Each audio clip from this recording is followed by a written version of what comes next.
Lyon, 1909. La ville vibrait d'une agitation sourde, comme si un malaise invisible traversait ses rues étroites et ses places ombragées.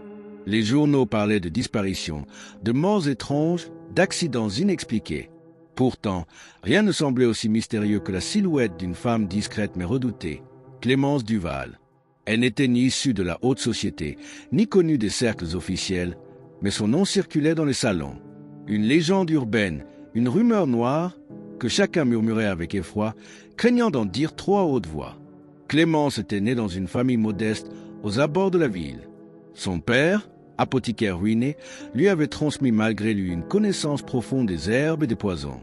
Sa mère, femme pieuse et soumise, ne comprenait jamais cette fascination morbide de sa fille. Dès son adolescence, Clémence passait des heures à expérimenter des mélanges dans des fioles empruntées. Son regard, sombre et perçant, la distinguait des autres jeunes filles de son âge. Elle n'avait ni amis, ni prétendants, mais cela lui convenait parfaitement. Elle savait qu'un autre destin l'attendait. Très tôt, elle s'était introduite dans les milieux domestiques des familles riches. Elle travaillait comme gouvernante ou cuisinière, apprenant à observer les habitudes des nobles qu'elle servait. Sa discrétion était son arme la plus efficace. Personne ne prêtait attention à une servante silencieuse. Mais derrière son air réservé se cachait une intelligence redoutable. Elle notait tout, les faiblesses, les maladies, les préférences culinaires. Et surtout, elle calculait. Chaque geste, chaque sourire dissimulait une stratégie secrète. La première mort attribuée à Clémence passa inaperçue. Un vieux marquis, malade du foie, s'éteignit subitement après un dîner copieux. Les médecins parlèrent d'une crise naturelle, d'un corps fatigué. Mais certains domestiques jurèrent que Clémence avait apporté le plat principal avec une insistance inhabituelle. Personne n'osa l'accuser, car qui aurait soupçonné une simple cuisinière? La rumeur naquit pourtant de cette soirée funeste, une rumeur qui grandirait au fil des mois et des cadavres. Le poison devint sa signature invisible. Elle utilisait des poudres discrètes, des extraits d'air rares, des décoctions impossibles à détecter pour les médecins de l'époque. Chaque victime semblait mourir d'une cause naturelle, mais derrière chaque trépas se dessinait la main de Clémence. Elle ne tuait pas pour l'argent, du moins pas uniquement. C'était une quête de pouvoir, une fascination pour l'idée de tenir entre ses doigts la vie et la mort. Son sourire froid se reflétait dans les verres de vin qu'elle servait. Les nobles lyonnais commencèrent à craindre leur propre banquet. Des rires nerveux parcouraient les salons lorsque l'on parlait de vin empoisonné ou de dessert mortel. Mais toujours, le nom de Clémence revenait comme un murmure entêtant. Certains la surnommaient déjà la veuve noire de Lyon. Elle, silencieuse, continuait de servir avec une dévotion apparente. Elle observait, elle attendait, et son cercle de victimes s'élargissait dans l'ombre. L'atmosphère de la ville s'alourdissait peu à peu, comme une chape invisible. Un journaliste local, Paul Duret, décida d'enquêter. Intrigué par ces morts en série, il commença à relier les points. Chaque décès semblait suivre le passage de Clémence dans une maison noble. Ses notes remplissaient des carnets entiers, mais il manquait de preuves tangibles. Pourtant, il sentait qu'il avait mis le doigt sur un secret effroyable. Ses articles, prudents, évoquaient des coïncidences troublantes. Les lecteurs, eux, comprenaient l'allusion et la peur grandissait. Clémence, consciente d'être observée, ne se troubla pas. Au contraire, elle affina ses méthodes, rendant ses poisons plus subtils encore. Elle savait qu'elle jouait avec le feu, mais cela l'excitait. Chaque nouvelle victime était un triomphe silencieux, une victoire sur la vigilance de ses ennemis. Elle commença à viser des cibles plus haut placées, des aristocrates influents, des hommes de pouvoir. Son ambition grandissait, tout comme son audace.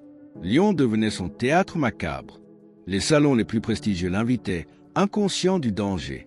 On louait sa cuisine raffinée, sa capacité à transformer un simple repas en festin. Mais derrière la délicatesse des plats se cachaient des larmes invisibles, des souffrances lentes et calculées. Les convives riaient, buvaient, sans se douter que la mort se glissait entre les couverts.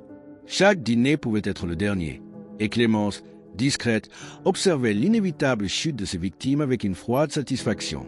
La police, pressée par l'opinion publique, commença à prendre l'affaire au sérieux. Des médecins furent appelés pour réexaminer certains corps. Les résultats restaient flous, mais une certitude grandissait. Il y avait une main criminelle derrière ce décès. Le nom de Clémence apparaissait de plus en plus souvent dans les témoignages. Pourtant, aucune preuve directe ne la liait au crime. Elle restait insaisissable, une ombre élégante, glissant entre les soupçons et les rumeurs. La peur, elle, s'installait durablement à Lyon. La réputation de Clémence franchit bientôt les limites de Lyon. À Paris, certains aristocrates chuchotaient son nom avec une fascination morbide. On racontait qu'elle choisissait ses victimes avec un soin particulier, préférant ceux dont la disparition provoquerait des remous politiques. Elle n'était plus une simple domestique, mais une figure mythique, presque surnaturelle. Ses poisons devenaient des armes invisibles, aussi redoutables que des épées.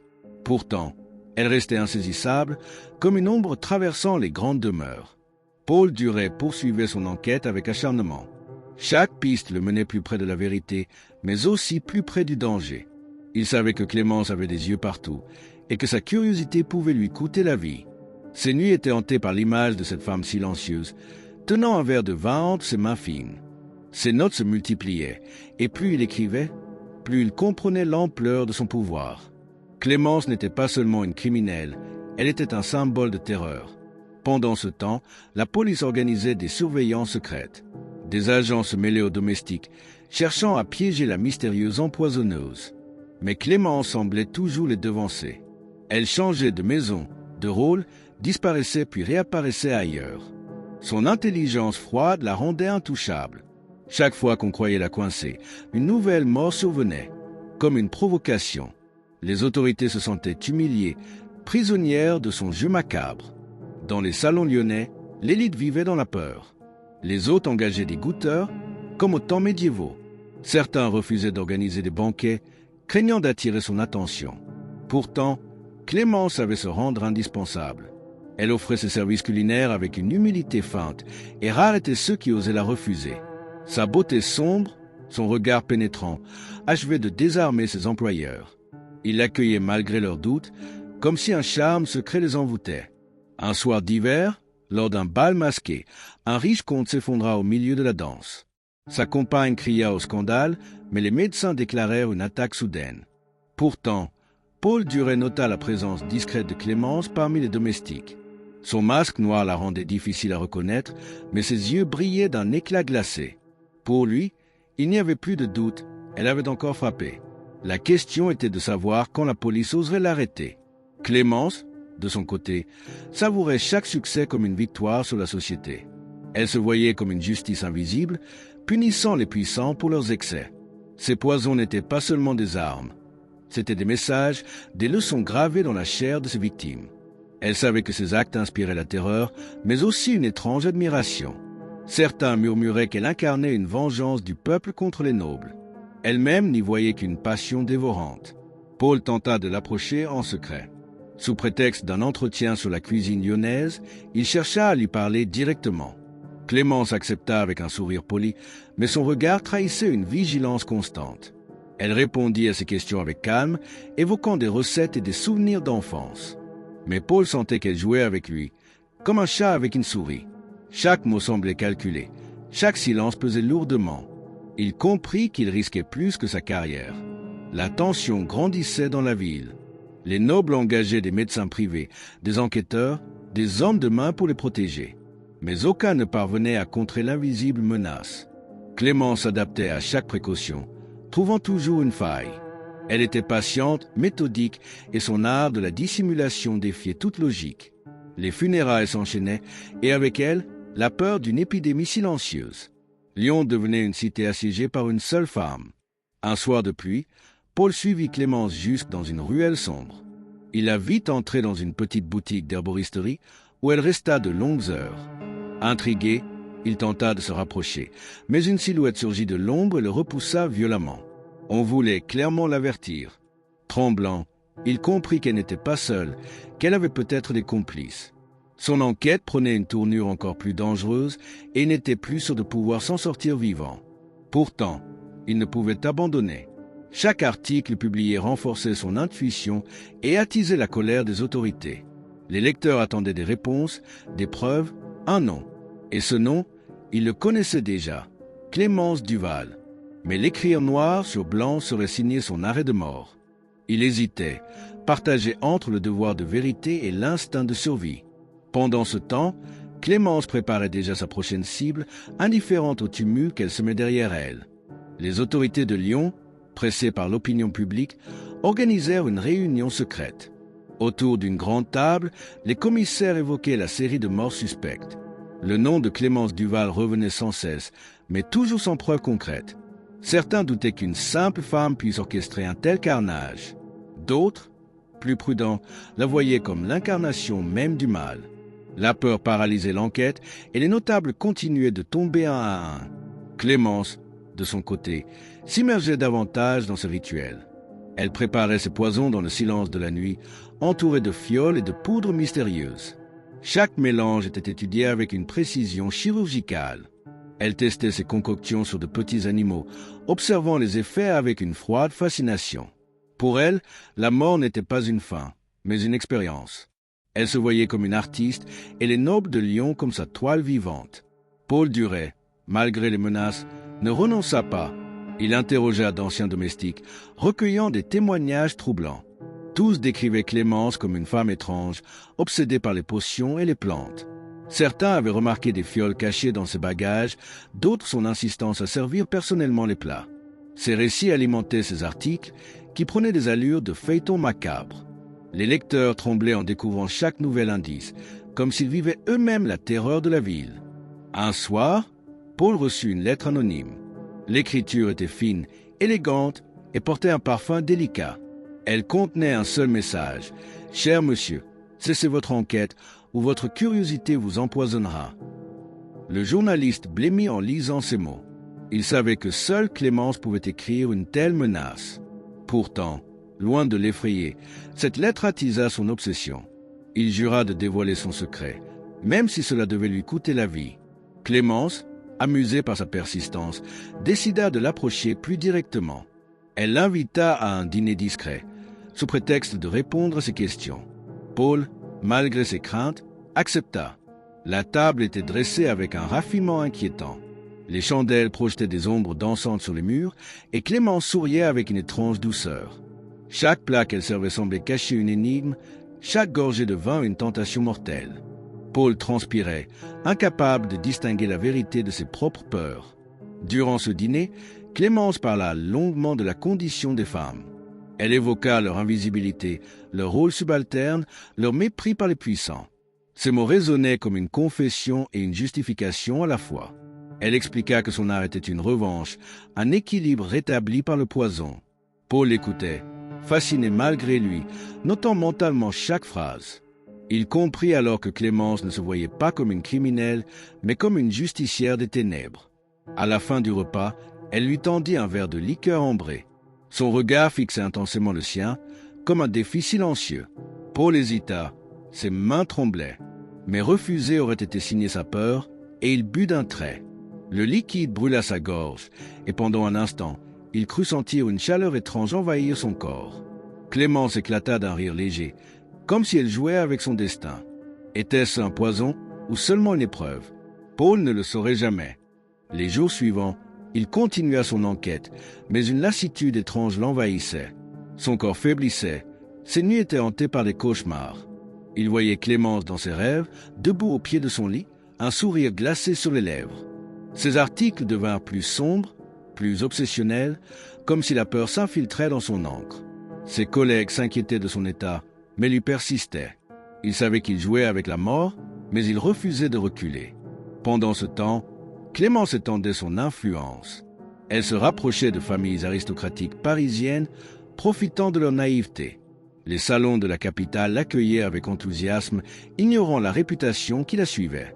À Paris aussi, les premiers de ces suspects apparurent. Les journaux s'emparèrent de l'affaire et la France entière découvrit la veuve noire. L'ombre de Clémence ne se limitait plus à Lyon. Elle devenait une menace nationale. Les autorités, acculées, décidèrent de frapper fort. Un mandat fut discrètement rédigé pour l'arrêter. Mais encore fallait-il trouver le moment idéal, car chaque approche se soldait par un échec. Clémence avait toujours une longueur d'avance. Elle disparaissait dans les ruelles, changeait de maison, effaçait ses traces. Pour beaucoup, elle était devenue un fantôme insaisissable. Mais Paul, lui, savait qu'elle était bien réelle et qu'elle préparait encore un plan plus terrible. L'hiver s'abattit sur Lyon avec une rigueur glaciale. Les rues désertes résonnaient du bruit des carrioles, mais l'atmosphère restait lourde, saturée d'angoisse. Dans les cafés, on parlait à voix basse de Clémence, comme d'une entité invisible qui pouvait surgir à tout instant. Les nobles annulaient leur réception, craignant d'être les prochains. Pourtant, dans l'ombre, Clémence préparait son retour. Ses fioles scintillaient à la lueur des chandelles, promesse d'un hiver sanglant. Une réception fut organisée malgré la peur, chez le baron de Lancy. Ce dernier, arrogant et sceptique, se moquait ouvertement des rumeurs. Il affirmait qu'aucune femme ne pouvait menacer les puissants de France. Son banquet devint un symbole de défi, une provocation adressée à Clémence elle-même. Les convives, tremblants, osaient à peine lever leurs verres. Mais Clémence, dissimulée parmi les domestiques, observait chaque geste. Elle souriait discrètement, comme si la partie n'était déjà plus qu'une formalité. Le festin commença dans une ambiance tendue. Les plats raffinés circulaient, mais chaque bouchée semblait suspecte. Certains convives se retenaient de manger, d'autres priaient en silence.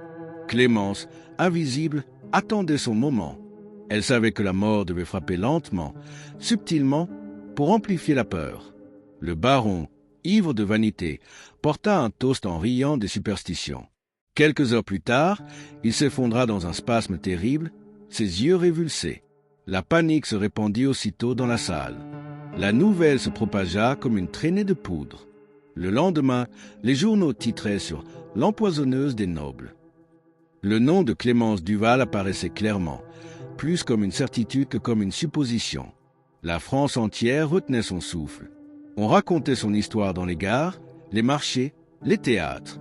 Elle était devenue une légende vivante, une ombre qui planait sur la haute société. Chaque banquet prenait désormais des allures de Paris avec la mort.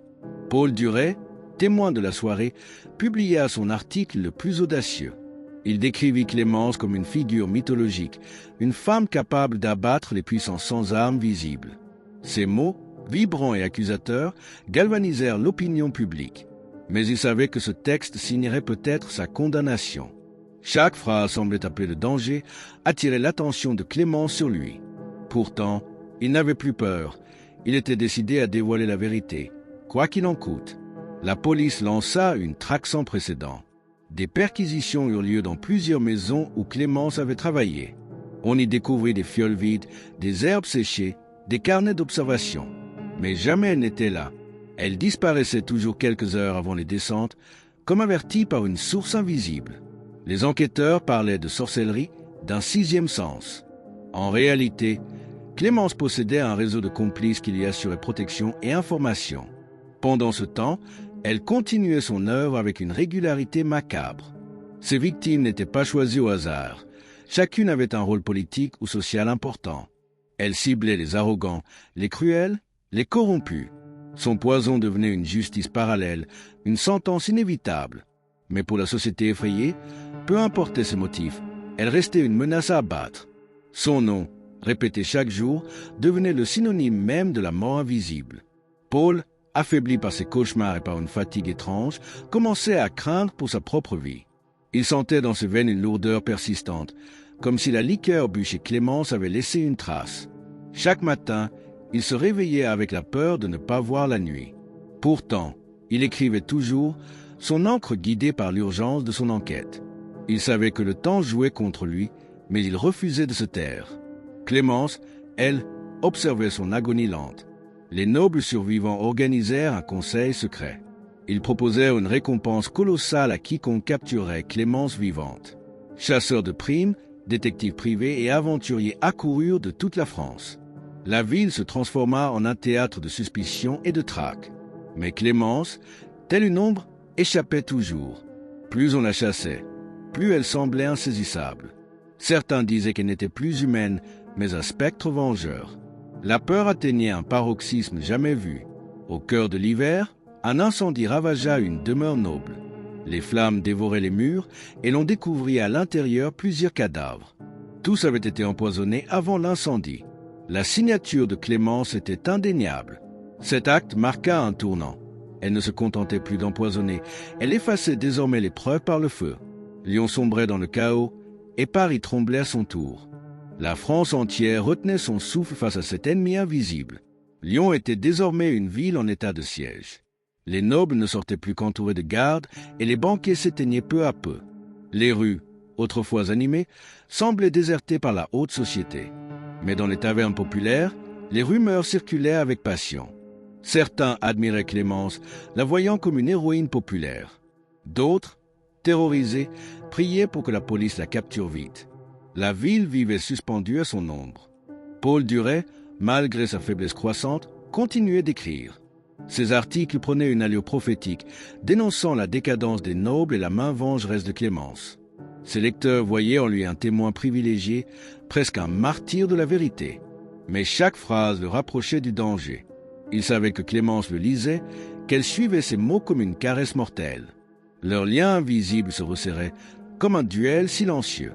Clémence, fascinée par la témérité du journaliste, hésitait entre l'éliminer et le garder comme spectateur. Elle voyait en lui un miroir de son propre pouvoir, une voix qui immortalisait ses crimes. Parfois, elle songeait à le transformer en complice malgré lui. D'autres fois, elle rêvait de voir son agonie lente comme celle des nobles. Son sourire énigmatique ne révélait jamais ses intentions véritables. Elle était à la fois séductrice et bourreau, muse et menace. Une nuit glaciale, Paul reçut une invitation mystérieuse. Elle portait le sceau d'une grande famille lyonnaise, mais l'écriture lui sembla familière. Tremblant, il comprit que c'était Clémence qui tirait les ficelles. Malgré la peur, il décida d'y aller, convaincu qu'il toucherait enfin le cœur du mystère. Le manoir était plongé dans une atmosphère étrange, entre faste et menace. Chaque détail semblait orchestré pour éveiller ses soupçons et ses frissons. Dans le grand salon, Clémence l'attendait, vêtue d'une robe noire éclatante. Son regard l'enveloppa comme une étreinte glaciale. La pièce était décorée de chandelles et de portraits anciens, rappelant les générations de nobles disparus. Elle l'accueillit avec une douceur troublante, comme si rien ne les opposait. « Vous cherchez des réponses, monsieur Duret ?» dit-elle d'une voix calme.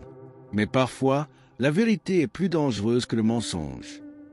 Paul sentit ses jambes fléchir sous la tension. Clémence lui parla longuement de son enfance, de son père apothicaire, de ses premiers poisons. Elle ne se cachait plus, au contraire, elle semblait fière de son œuvre. Chaque mot sonnait comme une confession déguisée, mais jamais elle ne prononça le mot « meurtre ». Elle parlait d'art, d'équilibre, de justice invisible. Paul, fasciné et horrifié, notait mentalement chaque phrase, conscient qu'il risquait sa vie à chaque instant. Soudain, elle lui tendit un petit flacon de verre. « Voici la vérité », dit-elle avec un sourire énigmatique. Le liquide, d'une teinte verdâtre, semblait briller à la lumière. Paul hésita à le prendre, mais ses doigts tremblaient déjà autour du verre. Était-ce un poison, une preuve ou une épreuve ultime? Clémence observait ses réactions avec l'attention d'une scientifique devant une expérience. Son regard perçait jusqu'à son âme. Le journaliste décida de garder le flacon sans l'ouvrir. Il comprit qu'il tenait entre ses mains un fragment de l'histoire. Mais cette possession faisait de lui une cible plus vulnérable encore. En sortant du manoir, il avait l'impression que chaque ombre le suivait, que chaque pas résonnait comme une menace. Il serrait le flacon dans sa poche, conscient que ce petit objet pouvait décider de son destin. La police, alertée par ces articles, commença à voir en Paul un allié précieux. Certains commissaires lui proposèrent une protection, mais il refusa. Il savait que Clémence n'attaquait jamais de front, que ses poisons franchissaient toutes les barrières. Sa seule défense était son courage et sa plume. Pourtant, dans ces nuits agitées, il sentait déjà le poison couler dans ses veines. Était-ce une illusion ou une réalité? L'incertitude le rongeait. Pendant ce temps, Clémence préparait un plan d'une envergure inédite.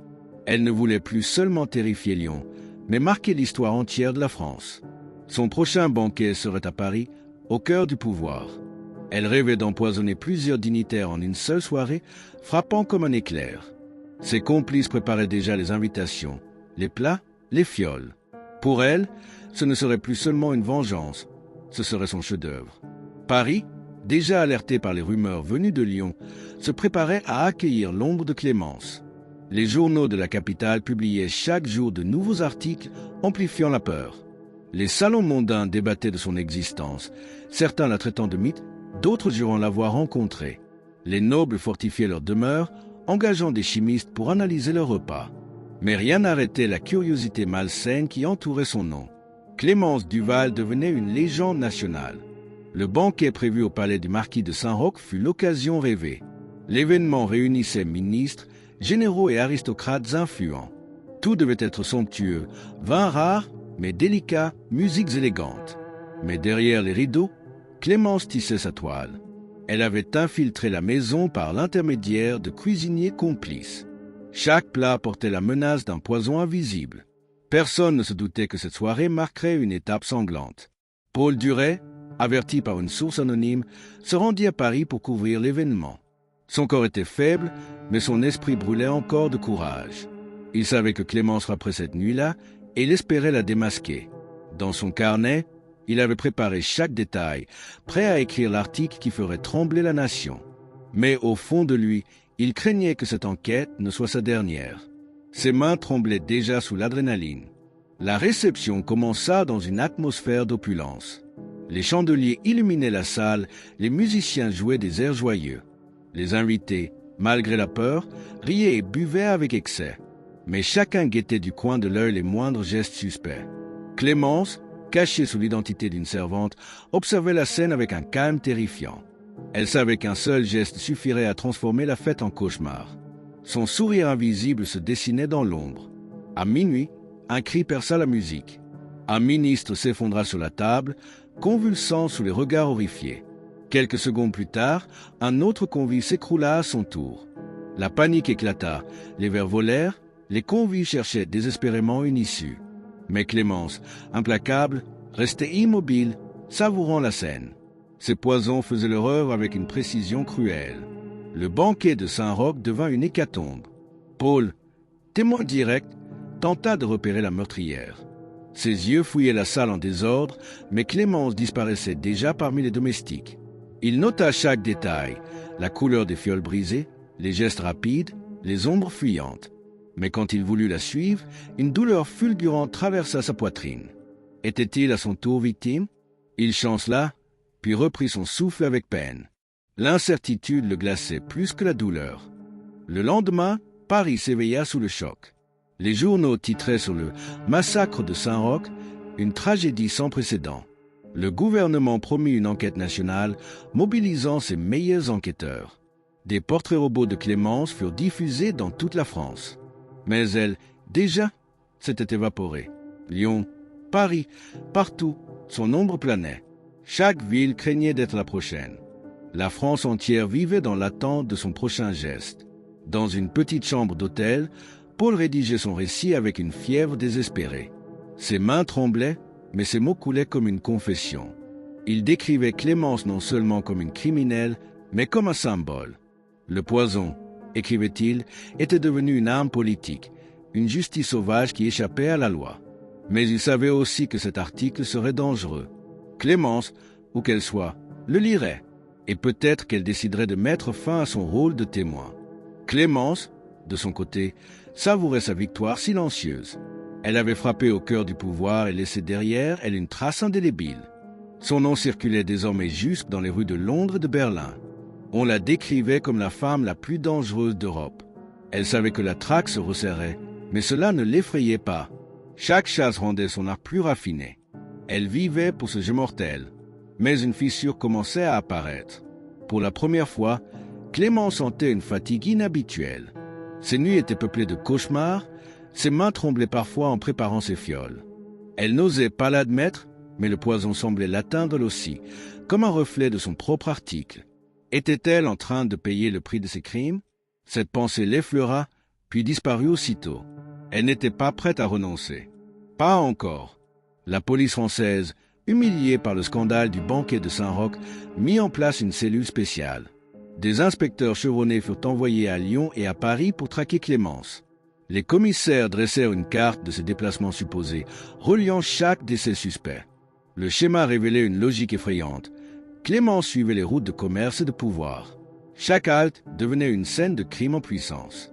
Pourtant, jamais elle ne laissait de traces tangibles. Paul Duret, épuisé par la maladie mystérieuse qui rongeait son corps, refusait d'abandonner. Ses articles prenaient un ton presque testamentaire. Il écrivait comme si chaque mot était le dernier, une confession avant l'inévitable. Ses lecteurs le voyaient comme un héros maudit, un homme sacrifié à la vérité. Mais en silence, Paul craignait que son encre ne soit bientôt remplacée par son propre sang. Clémence hantait ses rêves et ses jours. Un soir, il reçut une nouvelle lettre glissée sous la porte de sa chambre d'hôtel. L'écriture, encore une fois, était fine et parfumée. « Vous persistez, Monsieur Duret, et cela m'amuse. Mais sachez que chaque souffle que vous prenez m'appartient. » Paul lut et relut ces mots, le cœur battant. Était-ce une menace ou une déclaration d'un lien inévitable? Il comprit alors que Clémence jouait avec lui comme avec ses proies. Clémence, quant à elle, préparait un nouveau coup d'éclat. Elle visait un cercle diplomatique rassemblant des représentants étrangers.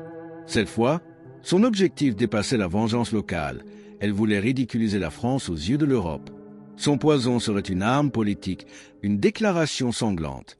Elle rassemblait ses fioles dans une malle discrète, prête à voyager encore. Chaque étape rapprochait son art de l'apothéose. Le banquet diplomatique se déroula dans un hôtel prestigieux de la capitale. Les ambassadeurs trinquaient joyeusement, ignorant la menace invisible. Parmi les domestiques, une silhouette voilée se mouvait avec une grâce inquiétante. Les plats étaient servis, les verres remplis, et personne ne remarqua la poudre fine glissée dans certaines assiettes. Les convives riaient, mais leurs rires se transformèrent vite en cris d'horreur. La salle devint un théâtre de convulsions. Les autorités intervinrent immédiatement, mais Clémence avait déjà disparu. Les témoins la décrivirent avec des détails contradictoires. Pour certains, elle portait un voile noir, pour d'autres, elle était blonde et souriante. Elle changeait de visage comme d'autres changent de robe. La confusion rendait la traque impossible. Seule certitude, elle avait encore frappé, et la France entière en tremblait. Son nom devenait un symbole de terreur moderne. Paul, affaibli mais obstiné, suivait ces événements de près. Chaque article qu'il publiait devenait une pièce du puzzle, une tentative désespérée de comprendre la logique de Clémence. Il commençait à percevoir une mélodie cachée derrière ses crimes, une symphonie macabre. Mais ses nuits étaient de plus en plus courtes, son souffle de plus en plus faible. Il sentait que son destin était lié à celui de Clémence, comme deux âmes piégées dans la même tragédie. Dans les rues de Paris, la peur se matérialisait par des gestes simples. On refusait les verres offerts, on évitait les banquets, on priait plus fort dans les églises. Le nom de Clémence Duval suffisait à glacer le sang. Les enfants chantaient des comptines sur la dame au poison et les mères les faisaient taire aussitôt. Elle n'était plus une criminelle ordinaire, mais une figure légendaire, presque surnaturelle. Une ombre qui dominait l'imaginaire collectif. Un soir de pluie, Paul crut l'apercevoir près de la Seine. Une silhouette sombre, immobile, le fixait de loin. Son cœur s'emballa, il courut, mais elle disparut dans la brume. Était-ce une hallucination, un rêve fiévreux ou la réalité? Le doute le rongeait davantage que la peur. Chaque rue de Paris lui semblait peuplée d'ombres, chaque reflet d'eau portait le visage de Clémence. Il ne savait plus où s'arrêtait le réel. Clémence, quant à elle, observait Paul avec un intérêt croissant. Il n'était pas une victime comme les autres. Il résistait, écrivait, défiait son poison. Elle voyait en lui une sorte de miroir, une âme qui comprenait son art, même en le condamnant. Parfois, elle songeait à l'épargner, à en faire le témoin éternel de son œuvre. Mais d'autres fois, elle rêvait de son agonie, comme d'un bouquet final. Leur destin se liait inexorablement. Le gouvernement français, acculé par la peur publique, fit appel à des experts étrangers. Des détectives londoniens et des médecins allemands furent invités à collaborer. On espérait que des yeux neufs perceraient enfin le mystère de Clémence. Mais à chaque réunion secrète, une atmosphère d'angoisse régnait. On craignait qu'elle soit déjà parmi eux, invisible. La simple idée suffisait à semer la panique. Même les plus rationnels perdaient leur sang-froid. Clémence, dissimulée dans l'anonymat des foules parisiennes, observait les préparatifs. Elle savait que ses ennemis se multipliaient, mais cela ne l'effrayait pas. Au contraire, chaque nouveau chasseur rendait sa chasse plus exaltante. Ses fioles reposaient dans une boîte de cuir, prête à répandre leur venin. Elle s'amusait à imaginer le moment où la France entière comprendrait que personne n'était hors de sa portée. Ni riche, ni pauvre, ni puissant. Paul Duret, de plus en plus malade, voyait son reflet pâlir chaque jour. Ses médecins lui conseillaient le repos, mais il refusait obstinément. « Tant que Clémence existe, ma plume doit vivre, » répétait-il. Ces articles étaient devenus une chronique macabre, lue dans toute l'Europe. Mais dans son cœur, une peur intime grandissait. Et si sa lente agonie n'était pas une maladie, mais le poison de Clémence déjà à l'œuvre? Une nuit d'insomnie, il ouvrit enfin le flacon que Clémence lui avait donné. Le liquide, étrange et lumineux, semblait vibrer comme une créature vivante. Paul hésita, mais sa curiosité l'emporta. Il versa une goutte sur une feuille blanche qui se noircit aussitôt. Son cœur se serra. C'était une arme absolue, capable de tuer sans bruit. Il comprit qu'il détenait la clé de ses crimes, mais aussi un danger mortel. Le lendemain, il tenta de remettre le flacon à la police. Mais en chemin, il remarqua qu'on le suivait. Une silhouette féminine l'observait, disparaissant dès qu'il se retournait. Son souffle devint court, ses pas précipités. Était-ce Clémence elle-même ou un agent envoyé par elle? Il rentra précipitamment à son hôtel, serrant le flacon contre sa poitrine comme un trésor fragile. Cette nuit-là, il ne dormit pas. Clémence, dans un appartement secret, observait Lyon depuis une fenêtre haute. Ses mains tremblaient plus qu'avant, et une toux sèche l'épuisait. Elle savait que son propre poison commençait à ronger son corps. Chaque mélange préparait l'exposer à des vapeurs toxiques, mais elle refusait de l'admettre. Pour elle, la mort n'était pas une ennemie, mais une complice. Si elle devait mourir, ce serait dans une étreinte avec son art. La presse internationale commençait à douter de la France. Londres, Berlin et Rome publiaient des caricatures ridiculisant la police française. On y voyait Clémence comme une reine macabre, couronnée de fioles et de cadavres. Cette humiliation rendait le gouvernement fou de rage. Chaque ministre exigeait une capture immédiate, mais personne ne savait où chercher. Elle était partout et nulle part, un fantôme insaisissable. Paul, affaibli, décida d'écrire un dernier article. Il y décrivait Clémence comme une figure tragique, une femme condamnée par son propre génie. Ses mots mêlaient horreur et compassion, comme s'il voyait en elle une victime autant qu'une coupable. Cet article, publié à la une, fit sensation. Certains lecteurs commencèrent à admirer Clémence, la voyant comme une rebelle contre l'injustice. Le mythe se transformait en culte. La police, alertée par ce changement d'opinion, craignait une révolte. On redoutait que des citoyens imitent Clémence, utilisant le poison comme arme des opprimés. Des arrestations eurent lieu, des herboristes furent interrogés. Mais cela ne fit qu'amplifier la fascination autour d'elle. Son nom résonnait comme une chanson interdite, que chacun murmurait avec frisson. Le poison devenait une idée, plus forte que les barreaux ou les menottes. Dans l'ombre, Clémence lisait l'article de Paul avec une émotion nouvelle. Pour la première fois, elle se sentit comprise. Ses crimes, décrits avec précision, semblaient prendre une dimension plus grande que sa propre vie. Elle sourit faiblement, consciente que son temps s'amenuisait. Mais elle voulait offrir à la France un dernier acte, une apothéose sanglante. Son corps s'affaiblissait, mais sa volonté flamboyait encore. Clémence choisit l'Opéra de Lyon comme scène de son ultime coup. La salle, célèbre pour ses lustres et ses balcons dorés, devait accueillir une représentation en présence de dignitaires venus de toute l'Europe. Elle savait que ce lieu, au cœur de la culture française, marquerait les esprits plus que n'importe quel banquet. Ses fioles cachées dans un éventail, elle se glissa parmi les spectateurs. Son regard flamboyait d'une détermination presque mystique. Paul, informé par une source anonyme, prit le train pour Lyon malgré son état de faiblesse extrême. Son souffle court et ses mains tremblantes ne l'arrêtèrent pas. Il sentait que son destin se jouerait dans cette salle. À l'intérieur de son veston, il gardait toujours le petit flacon que Clémence lui avait remis.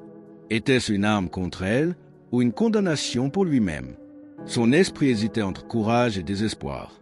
La représentation commença, les chanteurs entonnant des airs puissants. Mais dans les loges, une tension palpable s'installait.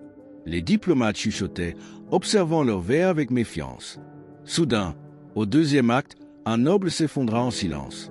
Puis un autre convive vacilla, son visage déformé par la douleur. Les spectateurs, d'abord incrédules, comprirent rapidement. Clémence avait encore frappé. La panique transforma l'opéra en chaos. Paul aperçut une silhouette familière dans la foule affolée. C'était elle, élégante et calme, avançant comme une ombre. Leurs regards se croisèrent un instant, et il sentit un frisson parcourir son corps. Clémence ne fuyait pas. Elle semblait presque attendre ce moment. Paul comprit qu'elle avait convié à assister à son apothéose comme un témoin privilégié. Ce n'était plus une chasse, mais un rituel. La police envahit la salle, mais l'agitation rendait toute arrestation impossible. Des cris résonnaient, des corps jonchaient le sol, et Clémence glissait entre les spectateurs comme une apparition. Paul, malgré sa faiblesse, la suivit dans les couloirs étroits de l'opéra. Chaque pas lui coûtait une douleur vive, mais il refusait d'abandonner. Il sentait que tout se terminerait ici, entre ces murs chargés d'histoire et de musique. Dans une loge déserte, il la retrouva enfin. Clémence se tenait droite, un sourire pâle aux lèvres. « Vous êtes venu, monsieur Duret ?» dit-elle doucement. « Comme je l'espérais. » Elle brandit une fiole, la lumière des chandelles s'y reflétant comme une flamme verte. Paul, haletant, sortit le petit flacon qu'il gardait depuis des mois. Ils se faisaient face, chacun tenant entre ses mains une vérité mortelle. Le silence de la loge fut brisé par le tumulte au dehors.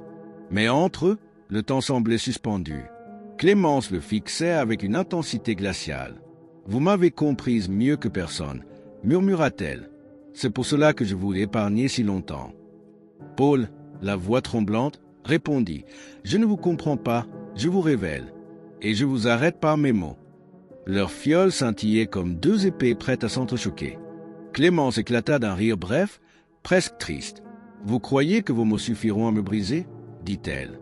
Elle leva la fiole comme pour un toast funeste. Mais ses mains tremblaient et une quinte de tout secoua son corps. Paul vit dans ses yeux une lueur d'épuisement. Elle n'était plus l'ombre invincible qui terrifiait la France. Elle n'était qu'une femme rongée par son propre poison. Le mythe se fissurait devant lui. Paul fit un pas vers elle, mais son corps le trahit. Une douleur fulgurante l'obligea à s'appuyer contre le mur. Ses jambes cédaient, son souffle se brisait. Le poison, ou peut-être la fatigue, l'acheva enfin. Clémence le regarda avec une compassion inattendue. « Nous sommes deux victimes du même destin », souffla-t-elle. Leur vie, parallèle et opposée, semblait converger vers un même abîme. Au dehors, les forces de l'ordre approchaient. Leurs pas résonnaient dans les couloirs, prêts à capturer la femme la plus recherchée de France. Clémence le savait. Elle leva une dernière fois son regard vers Paul. « Vous aurez votre vérité, mais pas ma capture, » dit-elle d'une voix ferme. Puis, dans un geste théâtral, elle jeta sa fiole au sol. Une fumée âcre envahit la pièce, couvrant tout d'un voile mortel. Quand les policiers pénétrèrent dans la loge, elle avait disparu. Lorsque la fumée se dissipa, la loge n'abritait plus qu'un silence pesant. Paul, à genoux, luttait pour respirer. Les policiers l'entourèrent, mais il murmura d'une voix presque éteinte. « Elle est partie, comme une ombre. » Son carnet tomba de ses mains tremblantes, les pages couvertes de notes et de vérités incomplètes. Clémence était une fois de plus échappée, laissant derrière elle un parfum de soufre et de légende. La France entière attendit son arrestation les jours suivants. Mais aucune trace, aucun témoin fiable ne permit de la retrouver. Certains disaient l'avoir vue s'embarquer vers l'Italie, d'autres juraient qu'elle s'était réfugiée dans les montagnes du Jura. Les rumeurs s'entrecroisaient, nourrissant le mythe davantage que la vérité. La dame au poison devenait une figure insaisissable, presque immortelle. Paul fut hospitalisé d'urgence, son corps brisé par la maladie et les poisons. Les médecins doutaient de sa survie. Pourtant, il dicta encore ses souvenirs, refusant que son récit disparaisse avec lui. Ces dernières lignes décrivaient Clémence non pas comme un monstre, mais comme un miroir sombre de la société. Une femme qui, armée de ses fioles, avait révélé la fragilité des puissants. Ces mots devinrent un héritage. Les journaux publièrent son témoignage en feuilleton. Le public suivait chaque épisode avec une fascination morbide. Certains réclamaient plus de sévérité contre ceux qui imitaient Clémence, d'autres la vénéraient comme une héroïne maudite. Les autorités craignaient que son nom ne devienne un drapeau pour les révoltés. Chaque article alimentait le feu de la légende, jusqu'à transformer Clémence en un symbole gravé dans l'imaginaire collectif. À Lyon, l'opéra resta marqué par son passage. Les murs semblaient encore résonner des cris de cette nuit tragique. On évitait d'en parler, mais chacun savait qu'un fantôme rôdait entre les balcons dorés. Les domestiques affirmaient entendre des pas dans les coulisses vides. Le simple nom de Clémence suffisait à faire trembler les spectateurs. Elle n'était pas seulement une criminelle, elle était devenue une malédiction. Paul, à l'agonie, reçut une dernière lettre. L'écriture élégante ne laissait aucun doute. C'était elle. « Vous m'avez comprise, monsieur Duret. Vous serez le seul à m'avoir vraiment connu. » Le journaliste sourit faiblement en lisant ces mots. Était-ce une confession, ou une moquerie. Il referma les yeux, emportant ce mystère avec lui. Sa plume s'éteignit, mais son nom resta lié à celui de Clémence. La disparition de Paul renforça encore le mythe. Deux destins liés par le poison, deux âmes vouées à s'entrelacer dans l'histoire. Les rues de France murmurèrent longtemps leur histoire. Dans les cafés, on racontait comment le journaliste avait défié la femme la plus dangereuse de son temps. Les enfants chantaient de nouvelles comptines sur la dame et son témoin. La frontière entre réalité et légende s'effaçait. Quant à Clémence, nul ne sut jamais ce qu'elle devint. Certains affirmaient qu'elle mourut de son propre poison, recluse dans une chambre sombre. D'autres la voyaient encore, voyageant de ville en ville, poursuivant sa quête éternelle. La vérité resta insaisissable. Mais son ombre continua de hanter l'Europe, rappelant à chacun que le pouvoir et la peur pouvaient tenir dans une simple fiole. Les décennies passèrent, et son nom demeura. Des livres furent écrits, des pièces jouées, des tableaux peints. Clémence Duval devint une icône de la peur et de la fascination. Ni la justice, ni le temps ne purent l'effacer. Sa mémoire survivait dans les esprits, nourrie par les récits des survivants et les mots de Paul Duret. Chaque génération redécouvrit son histoire avec frisson. Et ainsi se termina, ou plutôt commença, la légende de Clémence Duval. Une femme née dans l'ombre, armée de poison, devenue spectre d'une époque. La France ne l'oublia jamais, car elle symbolisait l'implacable vérité. Il suffit d'une goutte pour renverser un empire. Dans les rues de Lyon et les couloirs de Paris, son nom résonne encore. La macabra historia de Clémence Duval demeure éternelle.